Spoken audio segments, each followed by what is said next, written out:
Dozens of people are searching for a missing hiker in the gorge. 21-year-old Riley Zickel set out on an overnight hike by himself. Colorado County Sheriff's Office is searching for a missing hiker on the Olympic Peninsula. Ron and Trevor Higgins, the father and son, were last seen Friday. They disappeared while hunting near Bear Camp Road above Agnes. 21-year-old Riley Zickel, the senior at Lewis and Clark College, disappeared. An emotional plea from friends of a woman who is missing right now in the Skamania County wilderness. She's 19 years old, Maureen Kelly. Searchers are looking for a 76-year-old farmer who did not come back from mushroom hunting near Grangeville.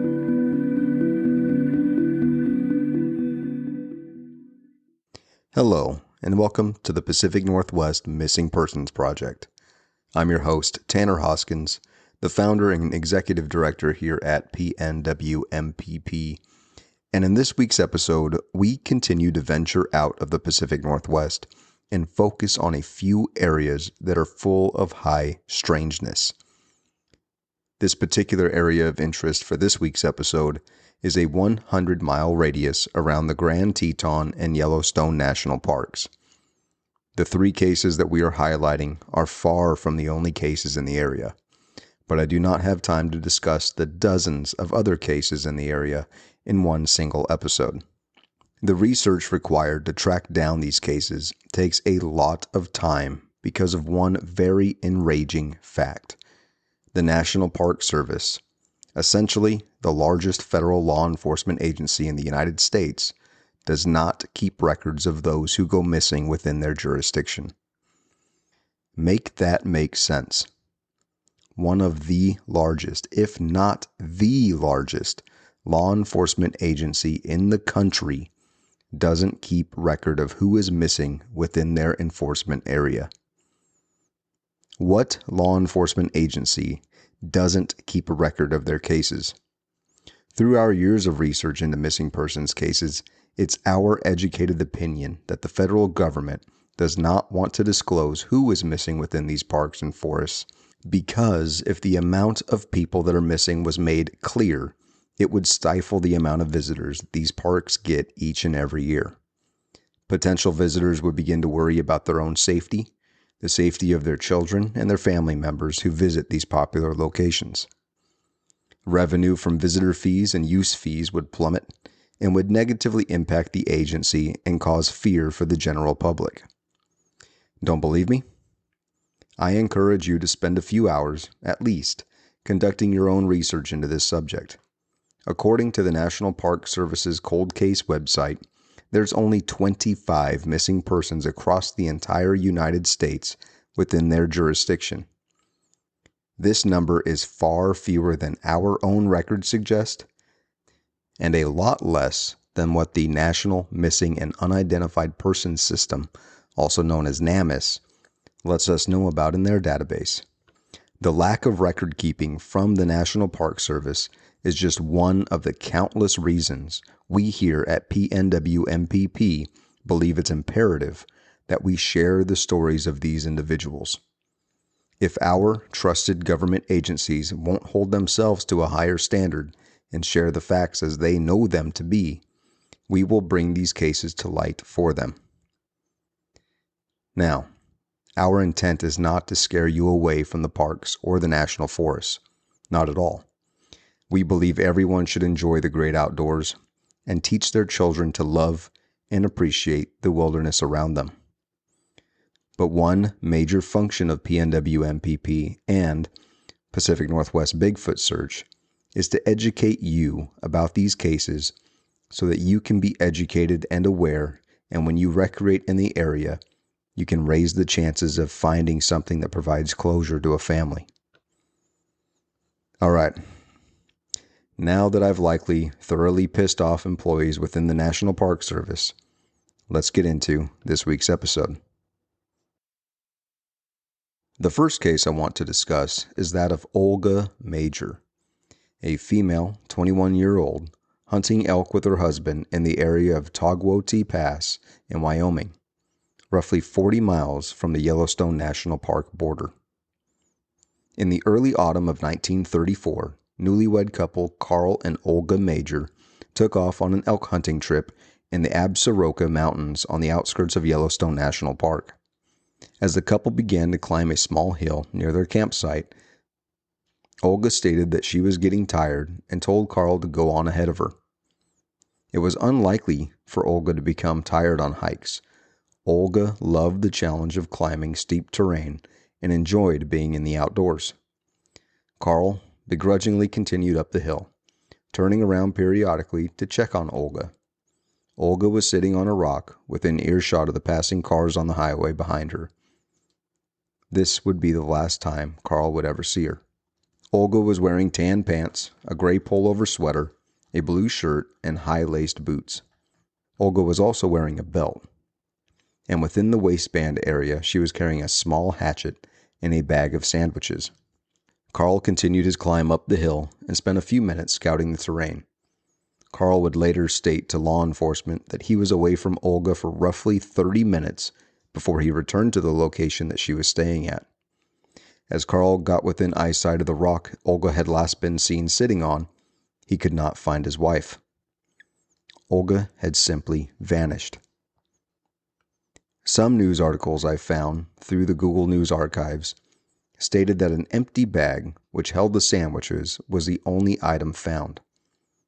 Other articles state that nothing, not even Olga's footprints, were located in the area. Carl searched the area, panicked and in a haste, screaming Olga's name. But Carl never heard a reply and never saw his wife again. Carl returned to their hunting camp and got into contact with a ranger named Casey Sonny Allen. Carl said that he had no idea why his wife would walk away. They had not had a fight. There was no reason that Olga would intentionally leave the area, and it was highly unlikely that Olga would become lost. For weeks, search and rescue volunteers enveloped the area. An early season snowstorm impacted the area, and life-saving efforts were soon cut short. There was a lot of rumors circulating about Olga's disappearance at the time, including the idea that Olga regretted marrying Carl and chose to run away that day. The story of this possible runaway bride is that she had about $30 in her pocket, which was a lot of money back then. And she was a trained stenographer. She could have obtained a job anywhere in the United States at the time she vanished. Olga's sister Edith stated that she expected to receive a letter from her sister explaining why she ran away that day, but she never heard from her sister again. According to an article from the charlieproject.org website, roughly 7 years after Olga's disappearance, Carl legally divorced Olga instead of having her declared deceased. This act was out of respect for Olga's family, whom believed that Olga may still be alive somewhere. There's just too many possibilities of what could have happened to Olga. Olga could have hitched a ride out of the area the second Carl was out of her line of sight. It's possible Olga was a victim of foul play. There's a high likelihood that Carl could have committed homicide that day. But Carl was held for about 2 months in police custody after Olga's disappearance. And despite numerous interrogations, Carl's story never changed. Law enforcement decided that he was not a suspect in the disappearance. Upon his release from police custody, Carl searched for months and periodically throughout the years after Olga's disappearance in a desperate attempt to locate his beloved bride. This second case in this week's episode will just add further mystery. Within 80 miles of where Olga vanished, another young adult vanished without a trace roughly 60 years after Olga did. David Milton Crouch, a 27-year-old male from Stevensville, Maryland, was hiking and camping with 3 friends and a guide in the area of Lost Lake inside the Bridger-Teton National Forest. David, an athletically built white male, stood at about 5 foot 10 inches tall, weighing roughly 175 pounds with brown hair. David was quite capable at traversing trails on hikes and was not afraid to wander off on his own at times. On August 31st of 1997, which happened to be David's 27th birthday, David decided to celebrate by going on a solo fishing trip up to an area known as Island Lake inside Bridger-Teton National Forest. This lake sits at an elevation of about 10,500 feet. David loved fishing. It was one of his favorite pastimes. It's unknown what the guide had said or what directions he provided to David, if any, but for an unknown reason, the guide did not accompany David on his trek into the high elevation lake. At about 7 p.m., the guide and David's two friends reported him missing, and the next day, September 1st of 1997, search and rescue flooded the area in search of any sign of David. According to the few news articles that I could locate, despite David vanishing in the late summer month of August, temperatures were, quote, well below freezing. David only had his fishing pole and tackle with him, and the thin clothing that he was wearing when he departed camp earlier in the day would not have sufficed to keep him warm enough the first night that he was gone. Witnesses would later come forward and state to law enforcement that they had seen a male matching David's description at about 7 p.m. in the area of Island Lake. The individual that the witnesses saw was hiking in the wrong direction, heading northbound on a trail several miles from where David's camping group had last seen him or known him to be. The individual that witnesses saw was carrying a fishing pole and had no other supplies in his possession.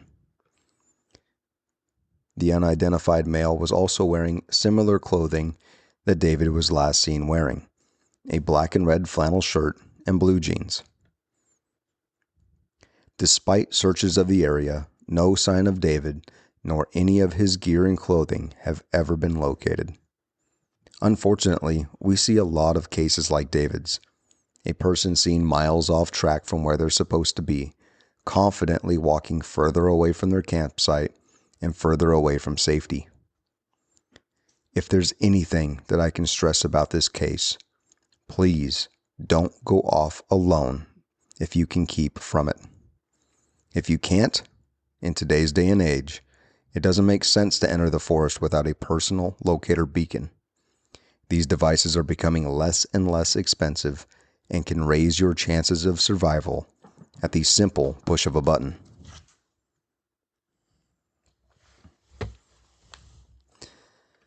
And the last case that I want to talk about is that of a young 8-year-old male named Dennis Eugene Johnson. Dennis was a sweet, loving child, standing at about 4 feet tall, weighing 60 pounds, with sandy blonde hair, brown eyes, and an easily identifiable 6-inch scar on his abdomen that ran through his belly button. Dennis was from the Yellowstone, California area and was on a camping trip with his parents and sisters in the Yellowstone National Park when he vanished. Dennis was from the Yellowstone, California area and was on a camping trip with his parents and sisters inside of Yellowstone National Park when he vanished, seemingly without a trace, on July 12th of 1966. Dennis, despite his young age, was experienced in the wilderness and had accompanied his parents and family on multiple hunting trips in California. Dennis knew basic wilderness survival skills and was becoming quite the outdoorsman. Dennis's younger sister, sometime during their picnic, had become lost, and Dennis and his father decided to split up and search for her around the area. Dennis was last seen walking away from the Cascade picnic area in an unspecified direction at about 13:30 hours, or 1:30 p.m. Dennis's father was successful in locating his younger sister, but Dennis was never seen or heard from again. For more than 2 weeks, search and rescue did all they could to locate Dennis, but no sign of his whereabouts were ever discovered, not even his footprints. Dennis was also last seen wearing a dark red shirt, tan Levi's, and size 8 leather boots. We hope that this week's episode provides you with some curiosity as to what is happening in the national parks and national forests within the United States and beyond. We hope in our lifetimes to see the National Park Service take the effort to fully acknowledge and track every missing person from within their jurisdiction. This is one thing that we will continue to campaign for and hope that you will assist us in this matter. You can do so by writing to your senators and to the National Park Service itself. As always, if you plan to recreate in the great outdoors of the Pacific Northwest and beyond, please take the time to become familiar with who is missing in the area that you plan to recreate in. You can find information on more than 425 names that are mapped and listed on our website at pnwmpp.org. You never know when you may locate something that brings answers or closure to a grieving family. Thank you.